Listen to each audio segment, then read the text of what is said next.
Hello humans, welcome back to our channel Akash Pran. நம்ம இன்றைக்கி என்ன டாபிக்னு பார்த்தீங்கன்னா, தமிழக அரசாங்கம் டிவிகேக்கு வந்து மதுரை ஹைகோர்ட் வந்து ஒரு கங்க்ராச்சுலேஷன் கொடுத்துருக்காங்க. சென்னை ஹைகோர்ட்டும் கங்க்ராச்சுலேஷன் கொடுத்துருக்காங்க. இது என்னென்னு சொல்லிட்டு நம்ம டீட்டெயிலாக பார்ப்போம். என்னென்ட்டு பார்த்தீங்கன்னா, லாஸ்ட்டு 1 வீக்கு முன்னாடி வந்து விஜய் சார் வந்து ஒரு அறிக்கை விட்டார். 717 டாஸ்மார்க்கை வந்து க்ளோஸ் பண்ணணும். அடுத்து 2வது இதுவும் 750 கடை, மொத்தம் 1500 கடைகளை வந்து க்ளோஸ் பண்ணுற மாதிரி ஒரு சிஸ்டம் கொண்டு வந்திருந்தாங்க. அதில் ஃபஸ்ட் பேட்ச் வந்து முடிஞ்சிருச்சு. 717 கடைகளை வந்து க்ளோஸ் பண்ணிட்டாங்க. இப்போ அதில் என்ன இஷ்யூன்ட்டு பார்த்தீங்கன்னா, அப்போ அந்த பார்ல எல்லாம் அந்த கடைகளுக்கு பக்கத்துலேயே பார் இருக்கும். அதுக்கெலாம் ஒரு டீலர்ஷிப் இருக்கும். இயர்லி இவ்வளோ பே பண்ணியிருப்பாங்க. அட்வான்ஸ் கட்டி தான் வந்து அந்த டெண்டர் எடுத்திருப்பாங்க.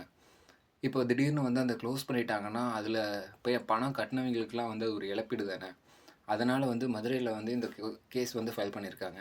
அதுக்கு ஜட்ஜஸ் என்ன சொல்லியிருக்காங்கன்னு பார்த்தீங்கன்னா, இன்னும் ஒரு 2 வாரத்தில் அந்த அமௌண்ட்டை வந்து திரும்ப பெறத்துக்கு உண்டான வழியை வந்து கோர்ட் வந்து செஞ்சு கொடுக்கும் அப்படின்னு சொல்லியிருக்காங்க. கூடவே என்ன சொல்லியிருக்காங்கன்னு பார்த்தீங்கன்னா, தாவேக்கா வந்து இந்த 717 கடைகளை க்ளோஸ் பண்ணது ரொம்ப வரவேற்கத்தக்கது. தமிழ்நாட்டுக்கு இது ரொம்ப தேவையான விஷயம் அப்படின்னு சொல்லிட்டு ஒரு கங்காஸ் கொடுத்துருக்காங்க. இந்த நியூஸ் எப்படி இருக்குன்னு சொல்லிட்டு நீங்கள் எனக்கு கமெண்ட் பண்ணுங்கள்.